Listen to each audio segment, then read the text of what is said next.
What's going on, Grizz Nation? Welcome into another Grizz Game Day update. It is a new month, and that means it's the same old video, actually. I was going to say it's a new video, but it's not. It's me and Mike. We're here to get you up to date on today's game.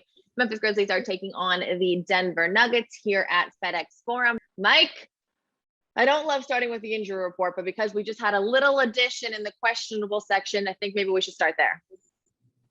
Yeah, I mean, it's one of those situations where this is the time of year where you're going to have some nicks and some things that pop up. And, the team went through shoot around today, I was down there and, basically Taylor Jenkins didn't talk after shoot around, but the two guys that did talk were Ja Morant and Steven Adams. So it starts with those two guys up front.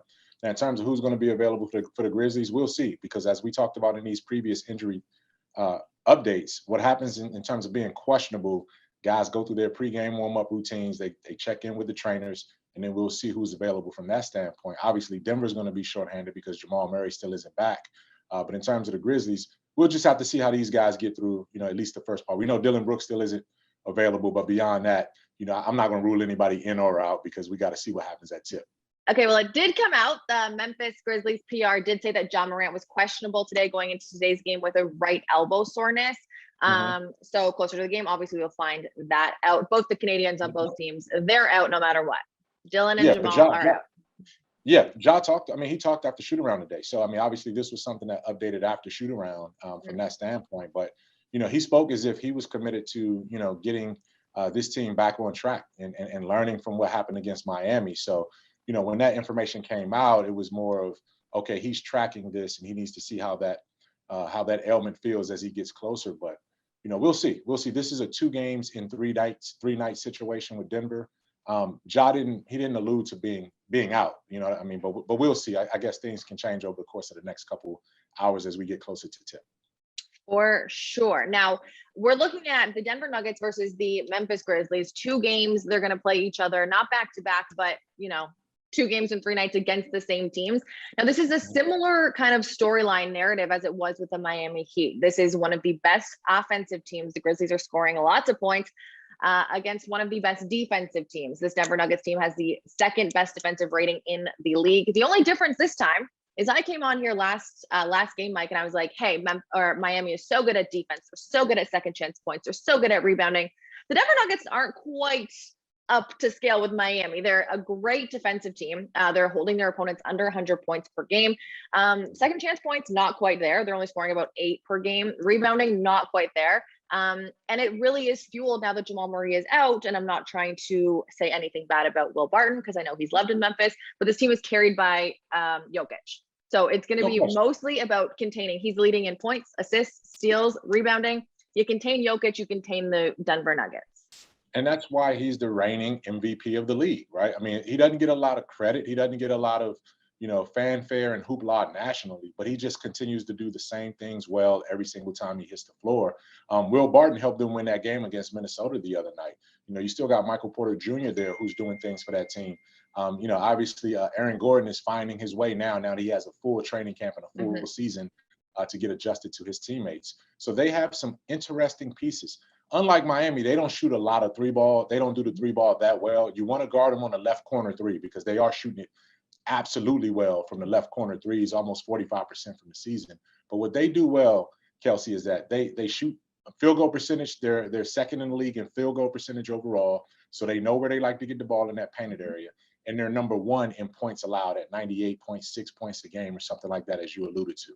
So they're a very efficient team. The Grizzlies cannot afford to beat themselves because Denver will capitalize on mistakes if the Grizzlies continue to make it. So that's why I think, to me, turnovers and limiting what extra possessions you give the Denver Nuggets is going to be key for these Grizzlies. What do you see in terms of that? Yeah, I think I always like to use the word limit when I'm talking about other teams because you're not stopping Nikola Jokic, you're limiting him, you're containing him. And then I think not losing sight of Will Barton. Now, Will Barton is averaging about 15 points this season. But as you know, if you are a Grizzlies fan, you watched last year, Will Barton comes into the FedExForum like it is his home. We know why, because it was his home at one point. But he had 28 and 21 last year. He comes in and he's like this Grizz killer. We see that from time to time. They just love playing in Memphis. So not allowing Will Barton to get off. And then on the Grizzlies side, I think getting Jaren Jackson Jr. into it. We want to see more pick and rolls with him. We want to see him in the paint. We want to see him getting a little more touches, more rebounding. I think getting Jaren involved in tonight's game offensively is going to get him involved defensively, and it's going to bring the whole team together. And that's a key point. I mean, obviously, we don't want to dump this all on Jaren because, again, the team has to help him get going as well. Mm-hmm. But this is what this season was always going to be about. What can a healthy Jaren Jackson Jr. do to elevate this team from a team that's competing for a playoff spot towards the back end to one that can possibly jump up and get into that middle range in terms of playoff contenders in the Western Conference? And that's a lot of pressure. We know that. Jaren just signed the contract extension, $105 million. All of that stuff is fine, but at the end of the day, he's got to find a comfort level. I don't want this team to be a volume three-point shooting team. I know you're a three-point wizard, Kelcey. I know that. Your stats speak for itself.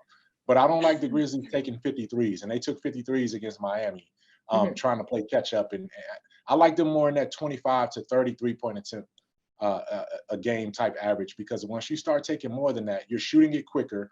There are more possessions in the game.